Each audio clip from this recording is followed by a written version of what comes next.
Hey basketball guys, we have news. Let's go to more news from the Golden State Warriors, but before that, don't forget to subscribe to the channel and leave a like.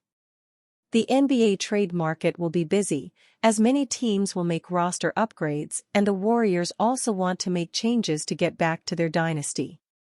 Rumors: Warriors making trade with Chicago Bulls. The Golden State Warriors showed interest in Lauri Markkanen and Paul George during the offseason, an indication that they'd still like to land a star before the season starts in October. Bleacher Report's Dan Favale suggested that star could be Zach LaVine, who is entering the third year of a 5-year, $215 million deal with the Chicago Bulls. Warriors would get LaVine. Bulls would get Kevon Looney, Andrew Wiggins, Gary Payton II, Atlanta's 2026 second-round pick, Atlanta's 2028 second-round pick. Certain suitors will be scared off by his contract. That potentially includes the Warriors. LaVine is owed around $138 million over the next 3 years.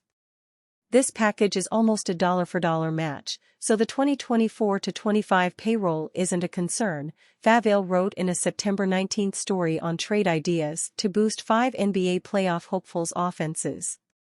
But his price point is something they'll have to reconcile going forward as they prepare to pay Jonathan Kuminga and, potentially, Moses Moody. My professional advice: you have Stephen Curry. Make the trade now. Boost your immediate standing in the Western Conference, and figure out the financial logistics later.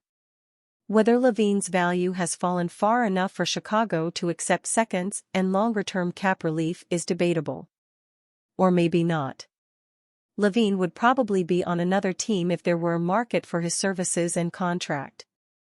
According to Chris Haynes, the Bulls tried to get something going with the Golden State Warriors involving a package for LaVine earlier in the offseason.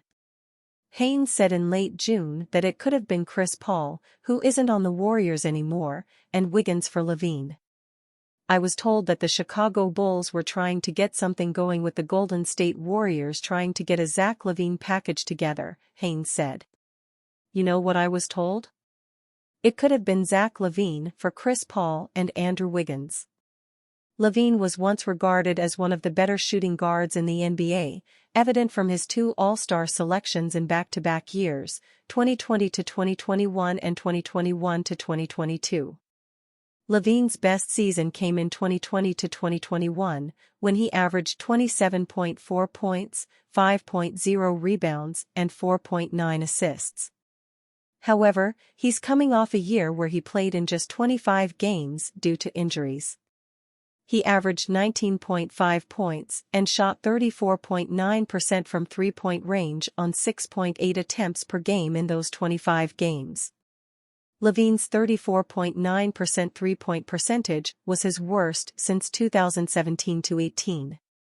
Though LaVine is still a good player and could be used on the Warriors, Andy Bailey wrote that they would be the worst landing spot for the California native.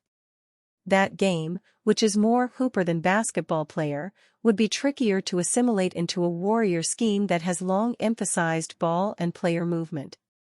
There's a lot less your turn, my turn in Golden State, Bailey wrote on September 16. And though that offense probably needs some juice, too, LaVine probably isn't the right source of it. The Warriors finished 10th in the Western Conference last season. If they struggle again to start the year, they could be in desperation mode. LaVine could be that move if no other star becomes available. LaVine, who's playing on a 5-year, $215.1 million deal. Is young guard Warriors' best chance to reignite title hopes? The Golden State Warriors are in a transitional period. Franchise legend Klay Thompson left for the Dallas Mavericks in a sign-and trade. Cornerstone Stephen Curry and Draymond Green are in their mid-30s, with probably only a few years left before they start to contemplate retirement. The team must either look to make a trade or hope for one of its young players to make a leap to all-star status in 2024-25. Combo guard Brandon Podziemski has a chance to be the answer. Steve Kerr has been near hyperbolic in his praise of Pods, even defending him during rough patches throughout his rookie campaign in 2023 to 2024. Per USA Today, Kerr said in March about Podziemski, "I don't care if he scores or not. He is in every one of our best lineups. He is our best plus-minus guy, plus 3.8, for the year. He is really good, no matter whether he is scoring or not. I know, especially as a rookie, that he'll have ups and downs from a scoring standpoint, and right now, he is in a down period. But he allows other guys to play well just because of his recognition of what is happening on the floor, his cuts, ball movement, spacing. I'm thrilled with Brandon, and as long as he keeps playing as hard as he is, he'll be out there." Podziemski has intangibles that are difficult to quantify on a stat sheet.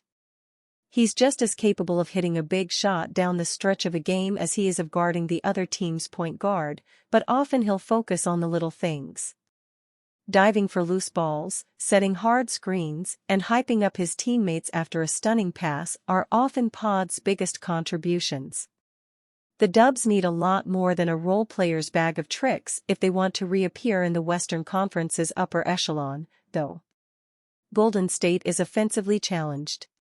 Curry is going to be on an island in the backcourt for much of 2024 to 2025 unless Podziemski can improve his shooting and scoring numbers. Podziemski averaged 9.2 points and only 1.2 three-pointers made per game last season.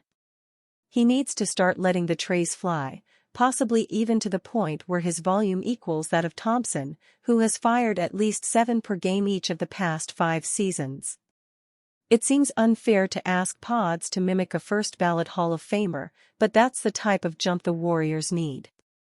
This season, Podziemski should target about 15 points and 6 or 7 assists per game. He's already a great rebounder for his position, corralling nearly 6 boards per game in his rookie year. Improving his skills and chasing a second-option mindset next to Curry will give Golden State a better idea of whether Podziemski is actually a building block or if he should be used as trade bait.